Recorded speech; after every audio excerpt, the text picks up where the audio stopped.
दोस्तों, झारखंड की धरती फिर से गर्म हो रही है।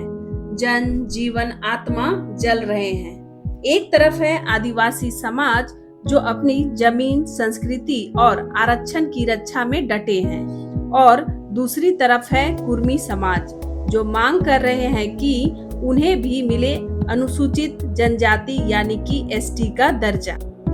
लेकिन सवाल यह है, क्या ये लड़ाई सिर्फ आरक्षण की है या इसके पीछे पहचान, राजनीति और धर्म तक की गहरी कहानी छिपी है? आओ जानते हैं ये आग कैसे भड़की, इसके पीछे कौन है और झारखंड का भविष्य किस मोड़ पर खड़ा है। कुर्मी समाज की मांग।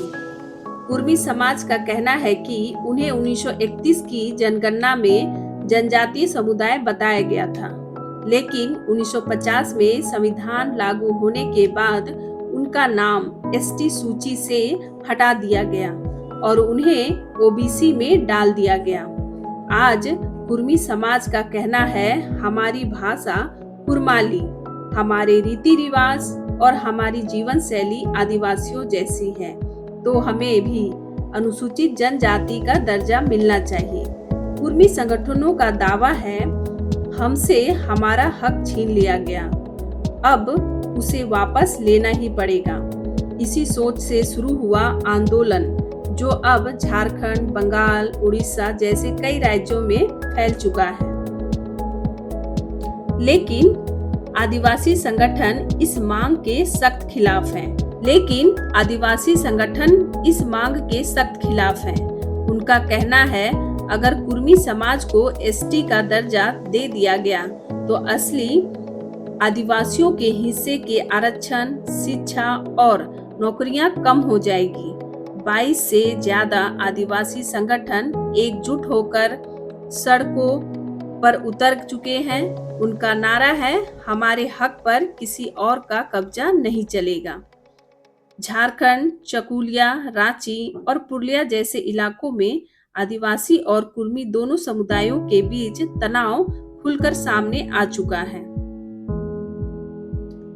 और अब राजनीति भी इस आग में घी डाल रही है। कुछ पार्टियां कुर्मी समाज के समर्थन में रैलियां कर रही हैं, तो कुछ आदिवासी संगठन के मंच पर खड़ी हैं। कहा जा रहा है कि आने वाले विधानसभा चुनावों में यह मुद्दा वोट बैंक का सबसे बड़ा हथियार बन सकता है। जहां कुर्मी समाज झारखंड की आबादी का लगभग 8 से 10% है, वहीं आदिवासी समाज लगभग 26% है। यानी जो भी पक्ष झुकेगा वही राजनीतिक समीकरण पलट सकता है। ये सिर्फ आंदोलन नहीं, झारखंड की सत्ता की नसों में दौड़ता मुद्दा बन गया है।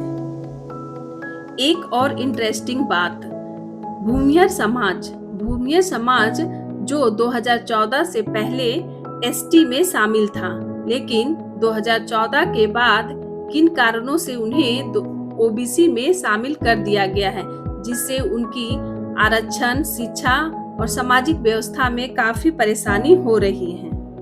लेकिन वे भी आदिवासियों के साथ एक साथ खड़े हैं। अब बात मीडिया की।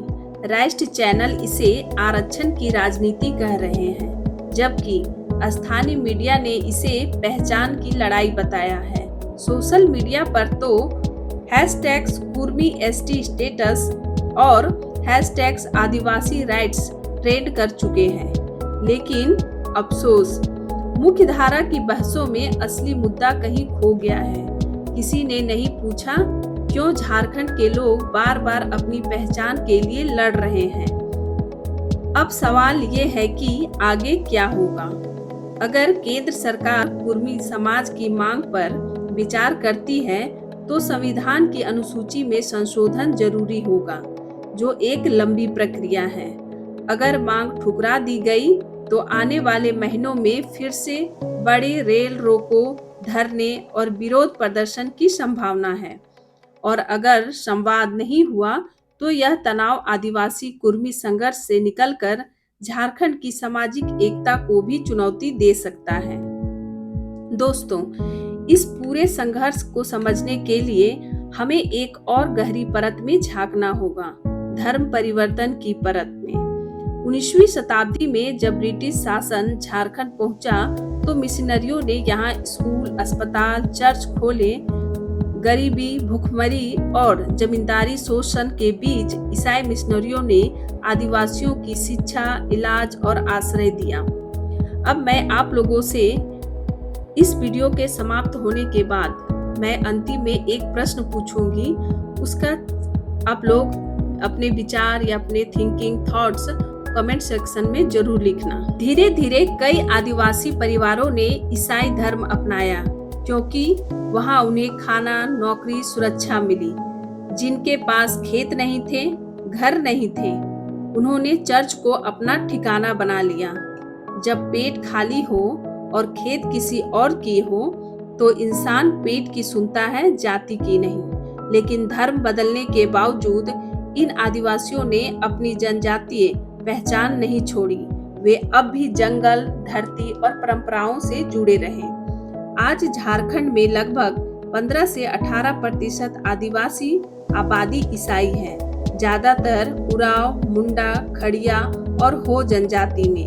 मगर आज नई बहस ये है, क्या धर्म बदलने से कोई आदिवासी रहना बंद कर देता है?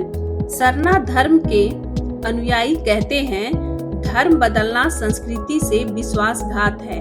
वहीं ईसाई आदिवासी कहते हैं हमने सिर्फ भगवान बदला है, अपने जड़ें नहीं। यही पहचान की खींचातान आज भी झारखंड की राजनीति और समाज दोनों में तोड़ और जोड़ रही है। तो दोस्तों, ये लड़ाई सिर्फ एसटी दर्जे की नहीं है, ये झारखंड की पहचान की लड़ाई है। जहां एक और कुर्मी समाज स्वीकृति चाहता है, वहीं आदिवासी समाज सुरक्षा चाहता है। दोनों के पास अपने तर्क हैं, अपने दर्द हैं, लेकिन रास्ता एक ही है, संवाद और संवैधानिक समाधान। क्योंकि जब संघर्ष धर्म, जाति और राजनीति सबको छूने लगे तो राज्य की आत्मा ही दांव पर लग जाती है। और याद रखिए, झारखंड की असली ताकत उसकी विविधता में है, ना कि उसकी दीवारों में। अगर इस पूरे आंदोलन या धर्म परिवर्तन पर आपकी कोई राय या सवाल है तो कमेंट पर जरूर लिखना। और मैंने आप लोगों से एक सवाल पूछा था और मैं पूछने की बात की थी, तो सवाल यह था कि अगर कोई आदिवासी या कोई महिला, आदिवासी महिला या पुरुष किसी अन्य आदिवासी या ईसाई बने हुए कोई महिला या पुरुष से, यानी कि एग्जाम्पल से देखो, अगर कोई पुरुष जो आदिवासी हो और कोई महिला जो आदिवासी यानी कि आदिवासी से ईसाई धर्म अपना ली हो और दोनों का विवाह हुआ हो, और विवाह होने के बाद जो उससे उत्पन्न संतान को किस धर्म का दर्जा मिलेगा और किस धर्म को अपनाएगा और उसे किस धर्म से आरक्षण मिलेगा, इसे आप कमेंट सेक्शन में अपनी राय जरूर देना।